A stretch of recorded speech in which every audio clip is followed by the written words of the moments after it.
Olivia Bennett closed the $1 billion folder and rose from her chair without a word. 3 hours inside one of Chicago's most expensive hotel dining rooms, and not a single executive at that table could answer the legal question she had raised 4 separate times. She picked up her coat. The deal was dead. Then a man in a janitorial uniform called out from across the room, calm, unhurried, like someone with nothing left to lose. His name was Ryan Cole. He mopped floors for a living, and what he said next in flawless Mandarin stopped everyone cold. The Meridian Grand had a way of making certain people disappear.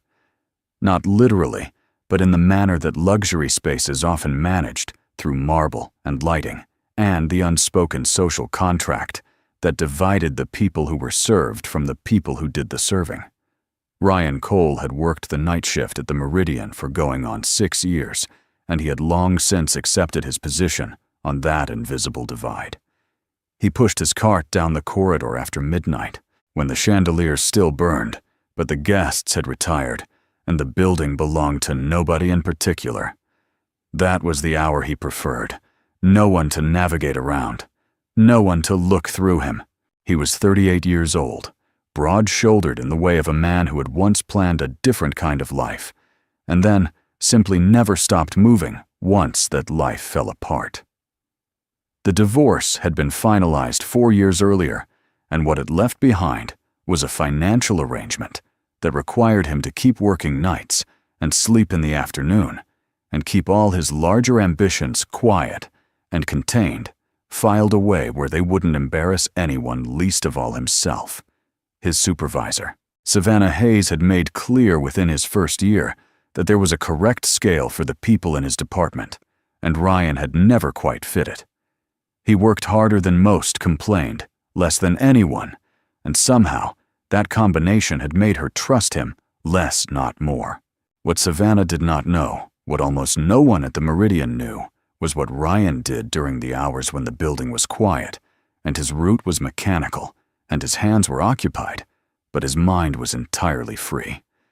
He wore a single earbud, the kind small enough to miss if you weren't looking, and through it passed a continuous stream of business podcasts, Mandarin language immersion programs, recorded lectures on international commercial law, and the occasional negotiation case study read aloud by someone in a university office somewhere. He had started learning Mandarin 7 years ago initially, out of the kind of restless curiosity that hits people in the middle of bad periods, when the future feels closed, and the only way to tolerate the present is to build something private and internal that no one can take away. He had kept going because it turned out he was good at it. Not conversationally serviceable, genuinely good, the kind of fluency that carries tonal precision and idiomatic range, and the ability to shift register depending on context. He had also, over those same years, developed a working literacy in international commercial contracts, not from any formal course, but from reading late at night on his phone in the break room in the parking lot before his shift started. He had followed several high-profile cross-border disputes closely enough that he could identify structural vulnerabilities in an agreement the way a mechanic spots engine trouble quietly and without drama, just by paying attention to what was actually there. The Meridian's management did not know any of this, and Ryan had never offered it. He was not under the impression that the information would be welcomed. The week the Olivia Bennett delegation arrived, the hotel ran on a different kind of nervous energy. Ryan felt it as soon as he clocked in Monday evening, the way the front staff moved with slightly too much urgency, the way the housekeeping supervisor kept checking her phone, the way the East Wing conference rooms had been sealed off from the regular cleaning rotation and assigned to a special team reporting directly to Savannah. He had heard the name Olivia Bennett in passing, enough to understand the general shape of the situation, an outside investor, a $1 billion partnership under discussion, and a timeline that was running short. The executives from corporate had been on site since Sunday. Theodore Grant, the CEO, had taken over the private dining room on the second floor for working meals. Ryan's assignment that week was the service corridors adjacent to the conference wing, not the rooms themselves, but the hallways, the supply alcoves, the areas that connected the back of house to the presentation spaces. It was routine work, close enough to the action to hear it, but separated by enough walls and closed doors that it should not have mattered. Except that on Tuesday evening, while he was moving through the alcove behind Conference Room 4, the interior door was left slightly ajar, and through it he could hear a conversation that was not meant for him. The voices were distinct. One was crisp and clipped, American accented, with the particular precision of someone who chose words the way a surgeon chose instruments. Ryan recognized it from the hotel bulletin as Olivia Bennett's. The other voice belonged to the official interpreter, a man named Patrick Holloway, who had been brought in by the hotel's corporate office, and who, from what Ryan could gather, spoke Mandarin at a functional but shallow level. There was a third voice, the low measured cadence of a Chinese-speaking party on the other side of the table, whose name Ryan did not catch. The interpreter was working through a clause in the agreement. It concerned post-investment operational authority, specifically the question of who retained the right to make decisions about staffing and management structures at the hotel properties once the investment was finalized. It was, Ryan recognized immediately, one of the most contested categories in cross-border hospitality deals, because it sat at the exact intersection of financial control and operational independence, and the language used to define it could shift the entire balance of the arrangement, depending on how it was rendered. Patrick Holloway was rendering it wrong. Not maliciously, or at least there was no evidence of that, but structurally in the way that a person who has learned a language from textbooks rather than from practice sometimes misses the difference between a phrase that means the investor will be consulted on staffing decisions and a phrase that means the investor will hold final authority over staffing decisions. Those two things are not the same. In a $1 billion partnership, that difference is not minor. It is the entire architecture of the relationship. Ryan stood in the alcove and heard Olivia Bennett's voice tighten in a way that he had come to recognize over years of listening to business negotiations through an earbud as the sound of someone concluding that they were being handled rather than heard. She was not angry yet. She was calculating. She was deciding how much longer to remain at the table. He stood there for 90 seconds. Then he pulled his cart quietly away from the door and continued down the corridor, and he did not say anything to anyone. The break room on the lower level was empty when Ryan arrived, and he sat for a few minutes with a cup of coffee that had been sitting on the burner long enough to taste like something extracted from old furniture. He was not agitated. He was, if anything, very still, the way a person gets when they have recognized a problem clearly and are deciding whether or not it is their problem to solve. By any reasonable measure, it was not. He was a janitor. He had not been in that meeting. He had not been invited to form opinions about the contents of the negotiation, and nobody at the Meridian Grand would thank him for forming one. But he had heard what he had heard, and he knew what he knew, and those two facts had a way of sitting in the chest with more weight than he would have preferred. He took out his phone during the break and found a copy of the publicly available framework document that had been referenced in a trade publication covering the Bennett Group's recent deal activity. The actual contract was not public, but the structural terms that had been circulated in the industry press were enough to confirm what he suspected. The clause Patrick Holloway had rendered incorrectly was not peripheral. It was load-bearing. If Olivia Bennett walked into the final session tomorrow, believing the hotel was attempting to cede operational sovereignty to her investment group without actually granting it, there was no version of events where the deal survived. Ryan finished his coffee, rinsed the cup, and went back to work.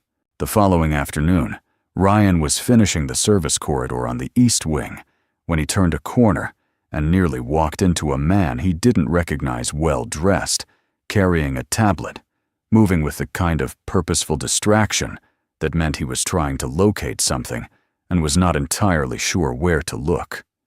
The man glanced at Ryan's uniform, registered it, in the way that people register furniture, and then looked back at his tablet and said in a slightly exasperated tone, the question he had apparently been meaning to ask someone else entirely. He was looking for the document services office, and he asked it in Mandarin, not to Ryan specifically, but in the ambient way of a person talking through a problem out loud, half expecting no answer. Ryan gave him directions.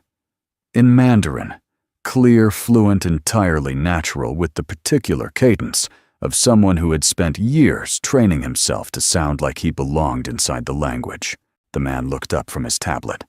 His name was Marcus Webb, and he was Olivia Bennett's executive assistant, and the expression on his face in that moment was one Ryan had seen before on the rare occasions when he had let the language slip in front of someone, a kind of rearrangement, a recalibration, the look of someone who had opened a door expecting a closet and found a corridor that went much further than it had any right to. "You speak Mandarin," Marcus said in English, which was itself revealing as though he needed to confirm the experience rather than simply continue in the language they had just been using. Ryan said that he did. He kept his voice neutral and his posture unhurried, the way he had learned to carry himself in spaces where standing out had more cost than benefit. Marcus asked a follow-up question, something about whether Ryan had heard of a specific business term that had come up in the day's discussions, a compound phrase with a technical legal application that the interpreter had apparently struggled to define to Olivia's satisfaction. Ryan answered that too, precisely in the way that came from having spent time with the source material rather than from having memorized a definition.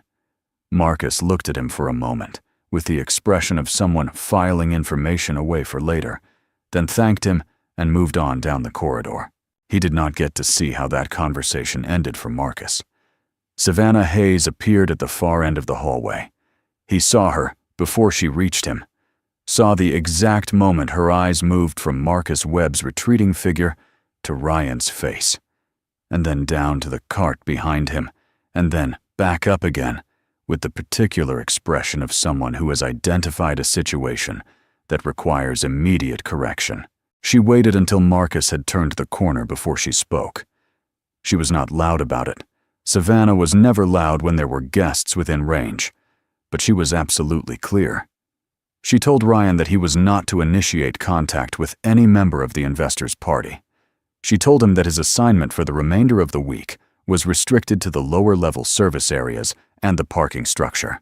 She told him that if she heard of him inserting himself into anything related to the conference wing, the meetings, or the people associated with them, she would process a formal conduct violation before the end of the shift. Ryan asked carefully whether there had been a complaint. Savannah said that there did not need to be a complaint. She said that people in his position were there to maintain the physical space, not to engage with executives and investors, and that every time someone in his department forgot that distinction, it created a problem for the people who actually had to manage the relationship. She said it the way you say something that you have been wanting to say for a while and have finally found sufficient justification to deliver. Ryan nodded. He said he understood. After she walked away, he stood in the corridor for a long moment. It was not the first time he had been told in slightly varying language that his understanding of things was an inconvenience. He had a natural instinct to absorb that kind of remark and file it away and continue working, which was what had kept him employed and what had also cost him something. He found difficult to fully quantify, not self-respect, exactly, more like the slow erosion of the habit of believing that what he knew had any weight in the world. He moved his cart to the elevator and pressed the button for the lower level, except that he did not go to the lower level. Not directly. He had, in the course of his regular duties that week, been tasked with collecting confidential recycling from the document bins in the executive suite corridor, shredder-bound material that passed through his cart on its way to the secure disposal service. It was administrative work, unremarkable, and it was in the course of that pickup that evening that a single loose page fell from the top of the bin and landed face up on the floor, and Ryan picked it up, and before he could set it back down without reading it, his eye caught the clause number, and then the language of the clause itself, and then the translation annotation that Patrick Holloway had written in the margin. The annotation was wrong.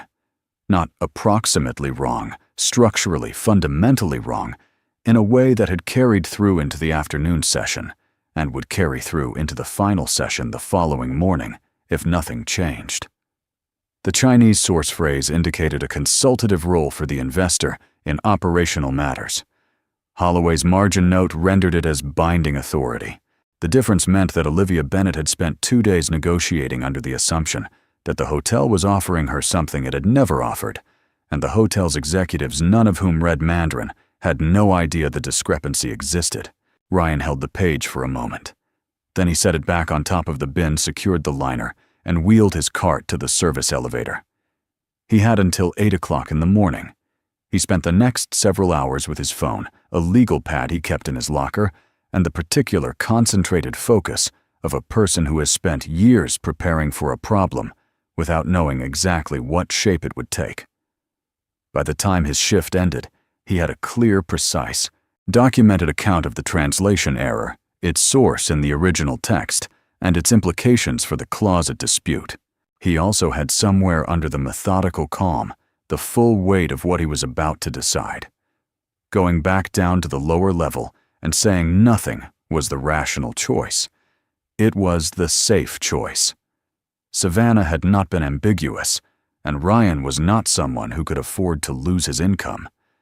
He had no connections at the corporate level, no academic credentials to lend authority to his reading, and a working history that would not impress anyone in that conference room.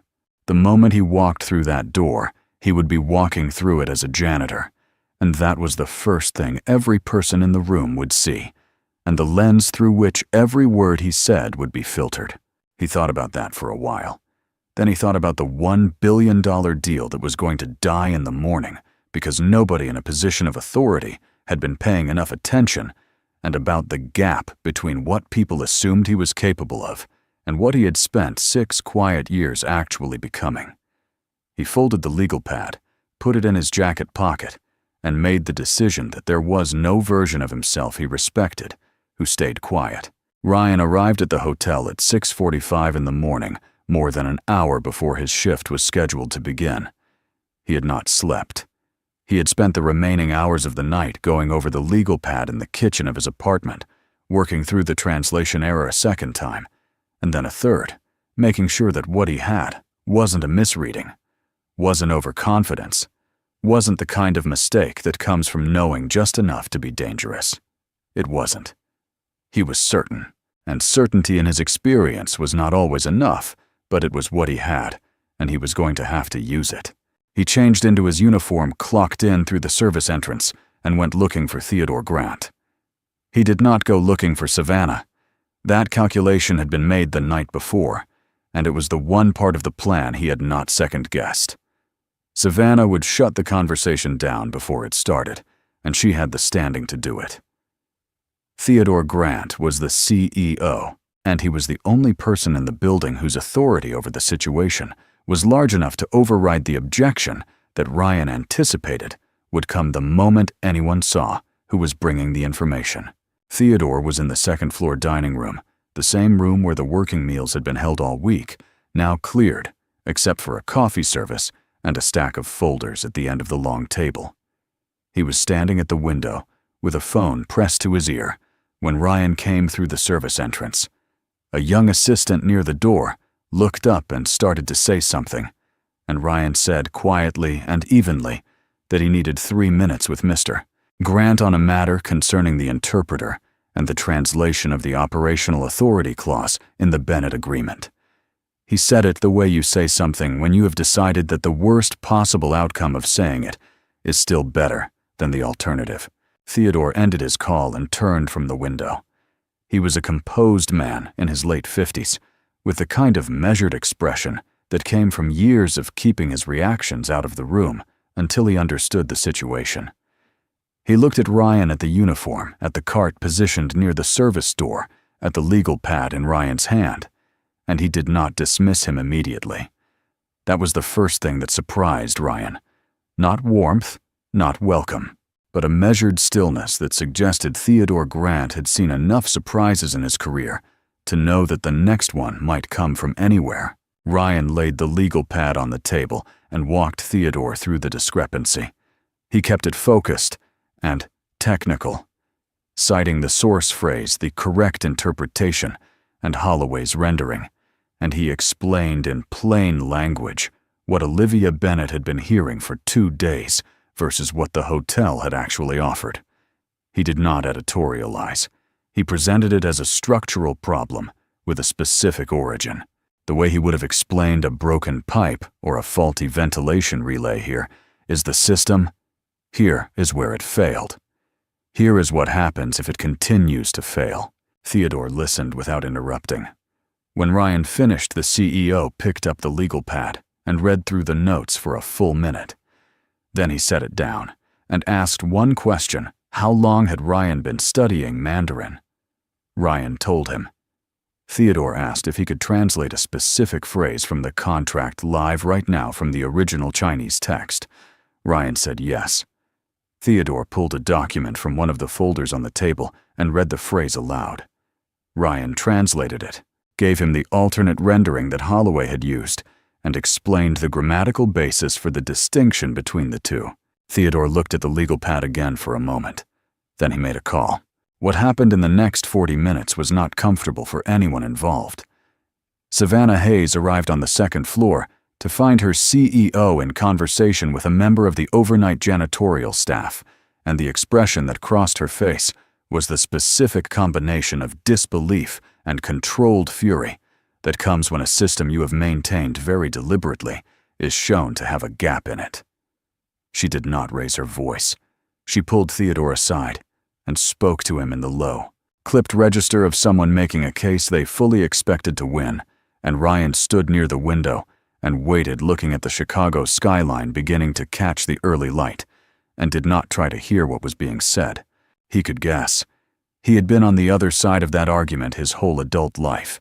He knew the shape of it the way it didn't question the information directly, but questioned the source, the standing, the appropriate channels, the organizational optics of letting someone from a floor crew insert himself into a $1 billion negotiation 45 minutes before the final session. It was a reasonable argument by a certain logic, and Savannah made it with the confidence of someone who had always found that logic reliable. Theodore Grant came back to the table and told Ryan to be outside conference room 4 at 8 o'clock. Savannah said his name once sharp, like a door closing. Theodore looked at her and said that if there was a translation error of the magnitude Ryan had described, they were going to walk into that room and lose the deal on a technicality that had nothing to do with the actual terms, and that no organizational protocol was worth $1 billion. He said it without anger, as a statement of arithmetic, and then he picked up his phone and resumed the call he had ended earlier. Ryan left the dining room and went to return his cart to the supply room. On the way, he passed 2 members of the housekeeping team, who gave him the look that circulates quickly in service environments whenever something unusual is happening, the particular attentive neutrality of people who know something is wrong but haven't yet been told what. He didn't explain. He had 30 minutes, and he spent them in the break room going over his notes one last time, reading the disputed clause until the language was absolutely settled in his mind, the way you settle your footing before stepping onto uncertain ground. Conference room 4 at 8 o'clock held 7 people. Theodore Grant sat at the head of the table. 2 of the hotel's senior legal representatives flanked him. Marcus Webb, Olivia's assistant, was positioned near the door with a tablet and a separate document folder he had brought from the delegation suite, and he carried the expression of a man who had been managing crises since 6 in the morning and expected to continue through noon. Patrick Holloway, the official interpreter, sat to the left of the empty chair where Olivia Bennett would sit, and when he saw Ryan come through the door in his uniform, something shifted in his posture. Not aggression, more the particular alertness of someone who has just understood that the morning is going to be different from what they planned. Savannah was in the room too, standing near the back wall, which was her version of making a point without making a scene. She had arrived before anyone else and positioned herself where she could observe without being central to what was happening, and the fact that she was still there at all meant Theodore had not asked her to leave, which in turn meant Ryan was going to have to work in her field of vision for however long this took. Olivia Bennett came in at 8:10. She was dressed in a gray suit, her folder already under her arm, and she walked to her chair the way she had apparently walked into every session this week, with the brisk economy of someone who had already spent too much time in a building that had not delivered what she came for. She glanced at Ryan with the recognition of someone who had already been briefed. Marcus had mentioned him the previous evening, enough for her to know the outline of what had happened in the corridor, and then she looked at Theodore without saying anything. Theodore introduced Ryan by name and explained briefly and directly that a discrepancy had been identified in the translation of a key clause, and that Ryan had the background to clarify it. He did not elaborate on Ryan's job title. He did not need to. Savannah's presence near the back wall and the cleaning cart visible through the glass of the conference room door established the context without any announcement. Olivia set her folder on the table without opening it. She looked at Ryan and said that she had been sitting in this hotel for 3 days, while an official interpreter handled the language on behalf of a company with significant financial resources, and she wanted to know what specifically had gone wrong and why she was hearing about it now from someone she had not seen at any previous session. Ryan answered her directly. He walked her through the original phrase Holloway's rendering and the correct translation, keeping his language precise and his delivery level. And when he reached the point in the explanation where the actual meaning of the clause became clear, that the hotel had been offering a consultative role, not a controlling authority, and that the difference between those two positions had been the source of her frustration across all 3 days of negotiation. Something in Olivia's expression shifted, not warmth, but recognition. The look of someone whose internal accounting of a situation has just been recalibrated by a single new variable. Holloway started to say something from his side of the table. Olivia raised one hand without looking at him, and the room stayed quiet. What followed was the most difficult professional hour of Ryan's life. Not because the room was hostile by the time Theodore nodded for him to continue. The legal team had opened their copies of the disputed clause, and the atmosphere had shifted from skepticism to the grim concentration of people who have recognized a real problem and are trying to assess its scope. The difficulty was the precision required. Every phrase he rendered had to carry not just the meaning, but the register, the formal distance or practical directness of the source.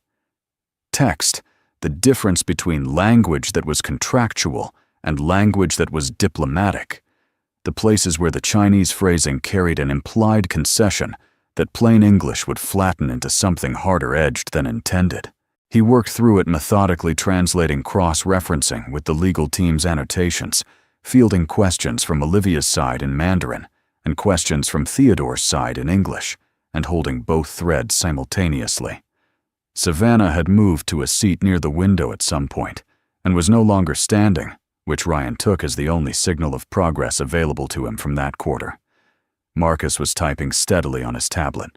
Patrick Holloway had settled into a resigned quiet that was Ryan recognized the most professional response available to him under the circumstances. There was one point about 40 minutes in when the two sides hit a genuine impasse on a secondary clause related to staffing review timelines. The legal teams on both sides had competing readings of what the clause required, and the disagreement was not a matter of translation. It was substantive, a real difference in what each party wanted the language to mean. Ryan was not in a position to resolve that. What he could do, and what he did, was translate with enough clarity that both sides understood exactly what the other was saying, removing the additional friction of misread language from a dispute that was difficult enough already. That distinction mattered. It changed the quality of the disagreement from a collision to a negotiation, which was he understood the entire difference between a deal that died in a conference room and one that found its way to a signature.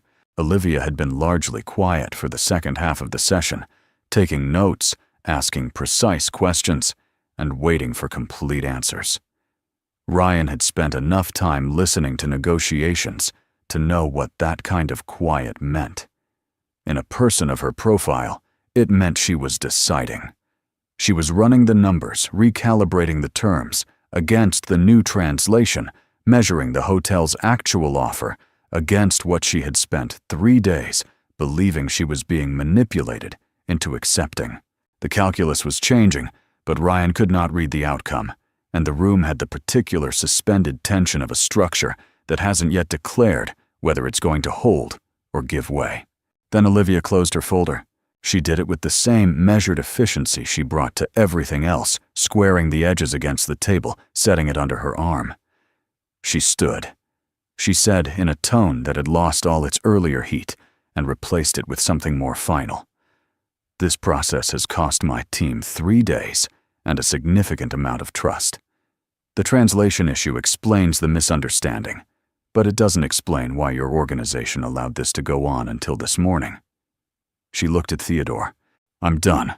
She turned toward the door. The room did not erupt.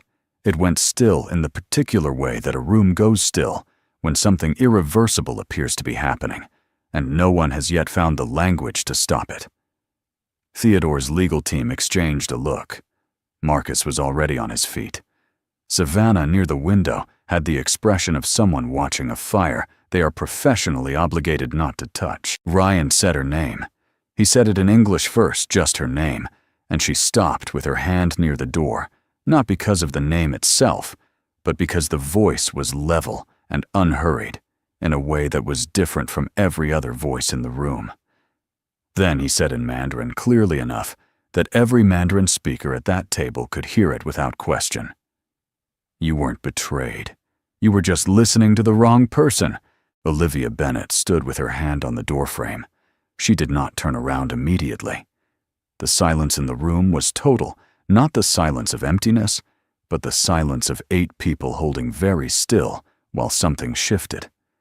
When she finally turned back, her expression had not softened, but it had changed.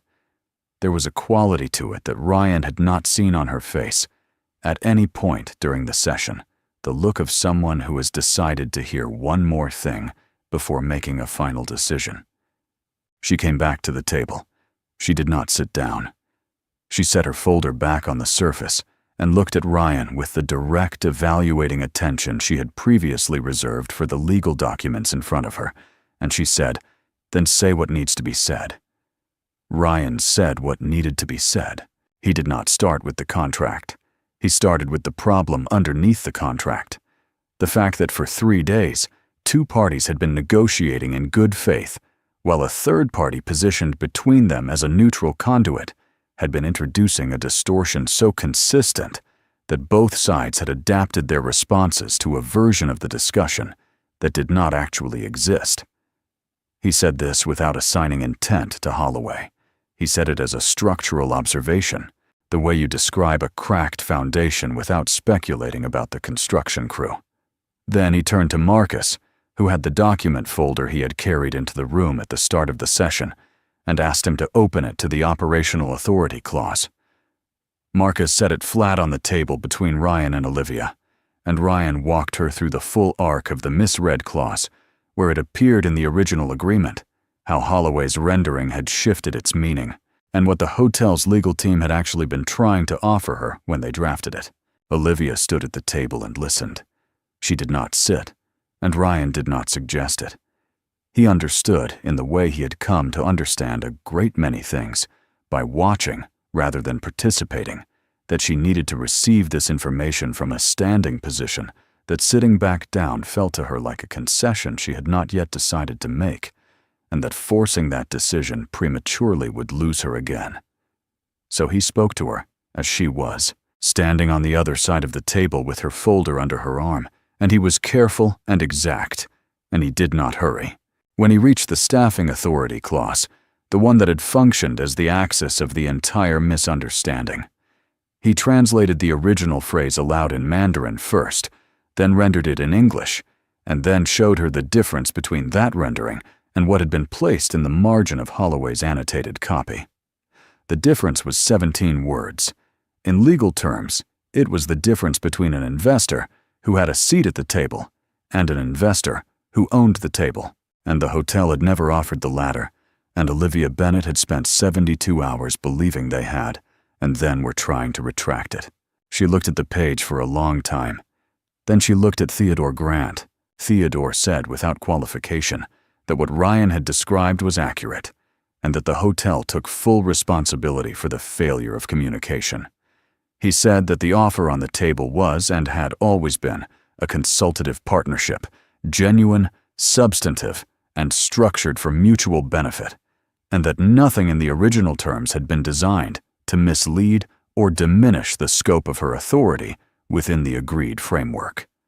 He said it cleanly, without the hedging language that lawyers use when they are protecting against liability, and Ryan recognized the specific courage that required from a man in Theodore's position. Olivia set her folder on the table. This time she sat down. What came next was 3 hours of the most concentrated work Ryan had ever done in a room. The formal session had dissolved into something more direct, less presentation, more problem-solving, and Ryan sat at the center of it as the sole conduit between two parties who had spent 3 days building walls out of misread language and were now cautiously dismantling them. He translated every substantive exchange. He flagged 2 additional clauses where Holloway's earlier annotations had introduced ambiguity, both smaller in scale than the operational authority issue, but significant enough to warrant correction. He answered questions from Olivia's legal team in Mandarin and questions from the hotel's attorneys in English, and he held the register of each conversation at the level it needed to be formal, where formality was required, direct where directness was more efficient than ceremony. Savannah had not left the room. She was seated near the window still, and Ryan was aware of her, the way you are aware of a structural element in a building, not as a presence that required management, but as something fixed in the environment that he had already accounted for and had no remaining energy to concern himself with. The conversation had moved past the point where her objections had any practical surface to land on. The work was happening. The deal was in the room. There was one moment about 90 minutes into the session when the discussion hit a wall that had nothing to do with translation. The staffing review timeline, the secondary clause that had been in genuine dispute even before the translation error was identified, came back onto the table, and the 2 legal teams went back and forth on it, with the particular looping quality of people who hold incompatible positions and have each concluded the other is arguing in bad faith. Ryan translated accurately and completely, and the impasse remained. He did not try to resolve it. That was not his role, and he knew it. What he did was ask Olivia's lead attorney in Mandarin to explain the specific operational concern that the clause was meant to address, not the legal language, but the practical worry underneath it. And then he put that concern in plain English to Theodore's team, stripped of the formal register that had been making it sound like a demand rather than a risk management question. Theodore's attorney responded to that version of the concern directly, and within 20 minutes, the 2 sides had found a compromise formulation that both teams accepted. Olivia watched that exchange without commenting. When it was resolved, she made a note in her folder and moved to the next item. The agreement was initialed at 11:47 in the morning. Not signed, that would come after the formal review period, the final legal vetting, the process that these things required, but initialed, which in the context of what the previous 72 hours had looked like, was by any reasonable measure the equivalent of a resurrection. Theodore's legal team moved through the room with the careful energy of people who were not yet celebrating, but had allowed themselves to believe that celebration was eventually permissible. Marcus Webb closed his tablet for the first time all morning and exhaled in the way of someone who had been holding his breath for 3 hours and had only just noticed. Olivia Bennett did not celebrate. She finished her notes, straightened her folder, and then looked across the table at Ryan with the same evaluating attention she had brought to the contract, and she said that she wanted to make a formal request before the session closed. She said she wanted Ryan Cole designated as the primary liaison for all communications between her investment group and the hotel's management team throughout the duration of the partnership. All Mandarin correspondence, all cross-cultural negotiation, all review sessions involving her international partners, she wanted him in the room. She said it to Theodore clearly, and without hedging in the manner of someone who has identified a variable that produced a good outcome and intends to retain it. Theodore said yes before anyone else in the room had processed the request. Savannah, near the window, said Theodore's name in the same tone she had used earlier that morning. Theodore turned to look at her, and whatever was in his expression caused her to stop because she did not finish the sentence. The room cleared slowly. The legal teams gathered their materials and moved toward the corridor, talking in the low tones of people with a great deal of remaining work ahead of them.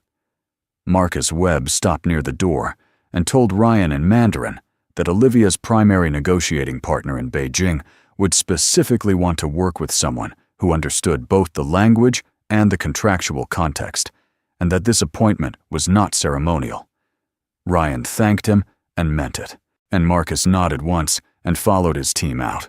Theodore Grant was the last one to reach the door.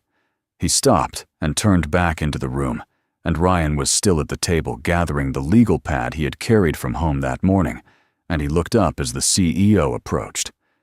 Theodore stopped a few feet away and looked at Ryan with the expression of a man who was in the process of revising a significant number of assumptions about the organization he ran, and was not entirely comfortable with what the revision was revealing.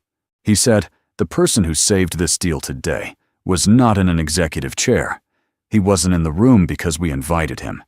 He was here because he decided to be here, and the rest of us spent 3 days being the problem he had to work around."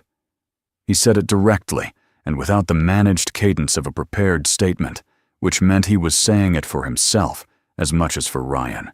Then he said that he was going to recommend Ryan for a formal position, a newly created role in international communications, with a salary and title that reflected the actual function, and with corporate funding for a professional certification in international commercial mediation, if Ryan chose to pursue it. He said the recommendation would go to the board with his full support. Ryan thanked him. He kept it brief because the moment did not need more words than that. Theodore left. Ryan stood alone in conference room 4 for a moment in the quiet, after everything had resolved with the legal pad under his arm and the specific feeling of a person who has spent years carrying something heavy and has not yet fully registered that he is allowed to set it down. Savannah Hayes was moved out of her senior management role within the week. The official language of the personnel action described it as a restructuring of the hospitality services division, which was true in the narrow sense that the restructuring was real. The reason it was real was less narrow. 3 members of the overnight staff had submitted written accounts unprompted, detailing specific incidents, a pattern of conduct that predated Ryan by years, and had flourished because the people it affected were the kind of people who had learned by experience that the formal complaint process was not designed with them in mind. The hotel's HR director reviewed the accounts and escalated them to Theodore's office. Theodore reviewed them and made a decision. Savannah was given a different role in a different building with a different scope, and she left the Meridian at the end of the month without public incident, which was Ryan supposed a more dignified exit than the circumstances warranted. He did not feel satisfied by it exactly. He felt something more complicated, the recognition that justice in institutional settings rarely arrives cleanly, that it tends to come late and incomplete and packaged in administrative language, and that the people who had been on the receiving end of her particular management style for years had not received any direct acknowledgement of what they had endured. He mentioned this once to Theodore in a brief conversation in the second-floor corridor. Theodore listened, and then he asked Ryan what specifically would constitute an acknowledgement that was meaningful rather than performative. Ryan told him. Whether anything came of it, he didn't know yet. The certification program in international commercial mediation ran for 18 months. Ryan completed it while continuing to work at the Meridian in his new advisory role, which meant he was often in the building at unusual hours for different reasons than he had been before, and the people who passed him in the corridor were no longer entirely sure how to calibrate their response. Some of them defaulted to the old register, the glance and continue that he had been the recipient of for 6 years. Others had adjusted. He had stopped tracking which was which. It was not he had decided the most useful thing to track. The official partnership between the Meridian Group and Olivia Bennett's investment firm was announced publicly 8 weeks after the initialing. The press materials mentioned a robust cross-cultural communication framework as a contributing factor in the successful negotiation, which was the kind of language that means something specific to the people who know what it refers to, and nothing in particular to everyone else. Ryan read it over his morning coffee and found it neither satisfying nor inadequate. It was simply how institutions described things they didn't have clean language for. What he found more significant was a conversation he had with 4 members of the hotel's maintenance and housekeeping staff 6 months after his role officially changed. They had heard in the specific way that service staff hear things through corridors and break rooms, and the particular grapevine that exists in large buildings, about what Ryan spoke and what he had done with it, and 2 of them had approached him separately to ask whether he knew of any resources for learning a second language. Not for a deal, not for a career move, just to know it, to have it. The way he had first decided to learn years earlier, because a closed future is more tolerable when you are building something in it that no one else can see yet. He told them what had worked for him. He wrote down the names of the podcasts and the free platforms and the specific approach to language immersion that he had developed through trial and error over 7 years. Then he thought about it for a few more weeks and drafted a proposal for a structured after-hours program, free and formal, held in the hotel's lower-level conference space on weekend mornings, open to anyone on the service staff who wanted to participate. Mandarin Spanish, business English for non-native speakers. He brought in a contact from the certification program to co-facilitate. Theodore approved the budget without extended discussion. The first session had 11 people in it: maintenance workers, kitchen staff, a parking attendant, 2 members of the overnight housekeeping team. They sat around a folding table with printed materials and phone speakers, playing audio tracks, and it was entirely unglamorous and entirely real. And Ryan stood at the front of the room and felt something he did not immediately have a word for. Not pride, exactly. More like the specific satisfaction of a system working the way a system is supposed to work, which is to say, without excluding the people who have the most to gain from it. Theodore Grant made one public statement about Ryan at an internal all-staff meeting 2 months after the partnership was finalized. He did not prepare it in advance, which was evident from the way he said it, without the polish of a drafted speech, in the flat, honest cadence of someone working out a thought in real time. He said that the deal they had almost lost, and then recovered, had been salvaged by a single person acting on knowledge that nobody in the organization had bothered to discover he possessed, and that this was not a tribute to that person's patience in waiting to be noticed. It was an indictment of the organization's habit of deciding in advance who was worth listening to. He said that the most expensive assumption a company could maintain was the assumption that expertise announced itself through job titles, and that they had come within 30 seconds of a closed door and a $1 billion loss to prove it. He said, the person who saved this deal was someone we walked past every single day and never actually saw.